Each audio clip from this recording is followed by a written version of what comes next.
ఎటువంటి ఆపరేషన్ లేకుండా లేటెస్ట్ టెక్నాలజీతో చిన్న ఇంజెక్షన్ తో నన్ను పూర్తి ఆరోగ్యవంతురాలను చేశారు. Elite spine and pain management centre కి వెళ్తే మీ నొప్పులకు స్వస్తి.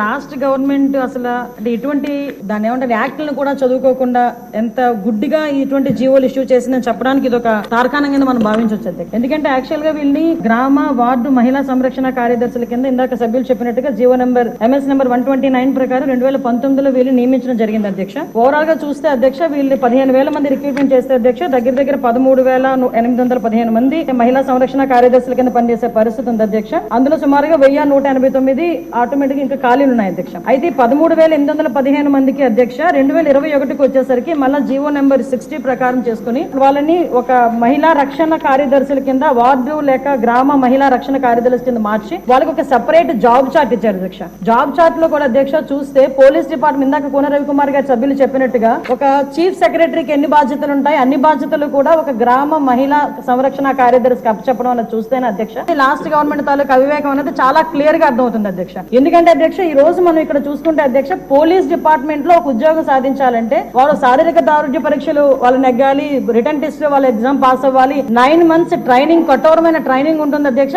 కఠోరమైన ట్రైనింగ్ తర్వాతనే ఆ పోలీస్ కానిస్టేబుల్స్ కింద వాళ్ళు అందరూ కూడా బయటకు వచ్చి పోలీస్ డిపార్ట్మెంట్ వర్క్ చేసే పరిస్థితి ఉంటుంది అధ్యక్ష. కానీ వీళ్ళని మహిళా రక్షణ కార్యదర్శి కింద ఏర్పాటు చేసిన తర్వాత కేవలం 2 వారాలు వాళ్ళకి ట్రైనింగ్ ఇచ్చి ఒకటేమో ఒక వారం పోలీస్ డిపార్ట్మెంట్ వాళ్ళు ఇంకొక వారం ICDS డిపార్ట్మెంట్ వాళ్ళు ట్రైనింగ్ ఇచ్చి ఓవరాల్ చెప్పాలంటే వీళ్ళు గ్రామాల మీద వదిలేశారు అధ్యక్ష. వాళ్ళు పంపించిన తర్వాత కూడా వాళ్ళకి ఇష్టాలు కూడా గ్రహించకుండా పోలీస్ డ్రెస్ కూడా వాళ్ళకి వేయడానికి ఇంచుమించుగా పోలీస్ యూనిఫామ్ కూడా వాళ్ళకి వేయాలి అని చెప్పి వాళ్ళు రిస్ట్రిక్ట్ చేస్తే వాళ్ళు కూడా దానికి భయపడి బాధపడి చాలా మంది కోర్టులకు వెళ్ళిన సందర్భాలు కూడా ఉన్నాయి అధ్యక్ష. ఈ రోజు కోర్టులో దగ్గర 7 రిట్ పిటిషన్లు మహిళా కార్యదర్శికి సంబంధించి ఆ పోలీస్ డ్రెస్ విషయంలోని కానీ వీళ్ళు జాబ్ చార్ట్ ఒక అవగాహన లేకుండా డబ్బులు ఇచ్చుకుని పెట్టుకున్నాడు కదా. ఆ మేధావులందరూ కలిపి ఆల్రెడీ 12,000 మంది వీళ్ళు పనిచేస్తున్నారు కదా, వీళ్ళని మనం పోలీసుల కింద కన్వర్ట్ చేసేస్తే వాటిని తగ్గించి వచ్చని ఒక ఉచిత సలహా పడేశారు అధ్యక్ష. దానికి వెనకాతలు ఒక పోలీస్ డిపార్ట్మెంట్ మీద ఒక అవగాహన, పోలీస్ రిక్రూట్మెంట్ మీద ఒక అవగాహన, వాళ్ళ తాలూకా జాబ్ చార్ట్ మీద ఒక అవగాహన ఉండుంటే ఇలాంటి పని చేసి ఉండేవారు కాదు అధ్యక్ష. ఈ రోజు వీళ్ళ పరిస్థితి ఏమైపోయిందంటే వీళ్ళు వెళ్ళి రిపోర్ట్ చేయాల్సింది గ్రామ సెక్రటరీకి రిపోర్ట్ చేయాలి.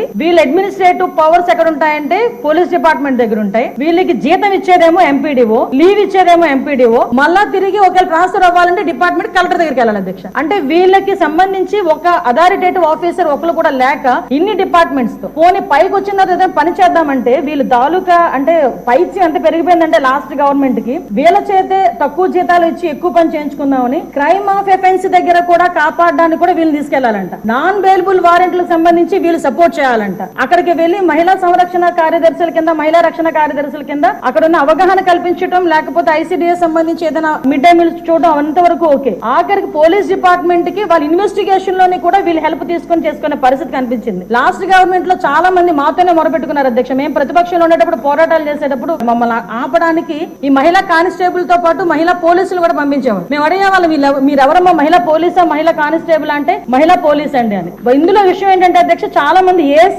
అయిపోయిన వాళ్ళు ఉన్నారు. మళ్ళీ ఇంకోటి ఏంటంటే MTechలు BTechలు చేసుకుని కొంతమంది ఫ్యామిలీస్ పోలీస్ డిపార్ట్మెంట్ లోకి కొంతమంది యాక్సెప్ట్ చేస్తారు, కొంతమంది యాక్సెప్ట్ చేయకపోతారు. ఇలాంటి సిచ్యువేషన్స్ అన్నింటిలోని కూడా ఈ రోజు వీళ్ళు పడుతున్న బాధ అధ్యక్ష వర్ణనాతీతం. ఇంకొకటి ఇందులో కొసమెరుపు ఏంటంటే ఎన్నో సంవత్సరాల కానిస్టేబుల్ కింద చేస్తే హెడ్ కానిస్టేబుల్ ప్రమోషన్ వస్తుంది. హెడ్ కానిస్టేబుల్ దగ్గర నుంచి ఒక ASI, SI, CA ర్యాంక్ వరకు వెళ్తారు. వీళ్ళు ఎటువంటి రిక్రూట్మెంట్ లేదు, ఎటువంటి శారీరక దృఢ పరీక్షలు లేవు, ఎటువంటి రిటర్న్ టెస్టులు లేవు, ఎటువంటి ట్రైనింగ్స్ లేవు. వీళ్ళకి కూడా మహిళా పోలీస్ దగ్గర నుంచి అప్ టు ఇన్స్పెక్టర్ వరకు కూడా వీళ్ళకి కూడా ఒక ప్రమోషన్ జాబ్ చార్ట్ చేసి ఒక జీవో కూడా రిలీజ్ చేస్తారు అధ్యక్ష. అప్పుడు మనందరం అనుకునే వాళ్ళం తొగ్లక్ పరిపాలన దానికి ఇది ప్రత్యేక సాక్ష్యం కింద మనం ఈ మహిళా రక్షణ కార్యదర్శుల గురించి చూడాలంటే ఇది మనం చెప్పుకోవచ్చు అధ్యక్ష. ఇన్ని రకాలుగా వీళ్ళు చేసిన అధ్యక్ష వీళ్ళకి ఏంటంటే అధ్యక్ష ఎస్కార్ డ్యూటీలు, బందోబస్తు డ్యూటీలు, వాళ్ళు అక్కడికి వచ్చి ఏడ్చేవారు అధ్యక్ష. ప్రస్తుతం చాలా మంది మేము వచ్చిన తర్వాత కూడా ఇప్పుడు ఈ విషయంలోనే గౌరవ సభ్యులందరూ కూడా చెప్పడం జరిగింది. వీళ్ళు పోలీస్ డిపార్ట్మెంట్ కి సంబంధించిన వాళ్ళ కింద ఉంచాలా లేకపోతే ICDS లో మనం పంపించుకోవాలా, వేరే ఎవరికైనా ఏదైనా జాబ్ చార్ట్ ఇచ్చి సపరేట్ గా వీళ్ళు ఏదైనా మనం చేయాలా అనేది ఆలోచన చేసుకోవడానికి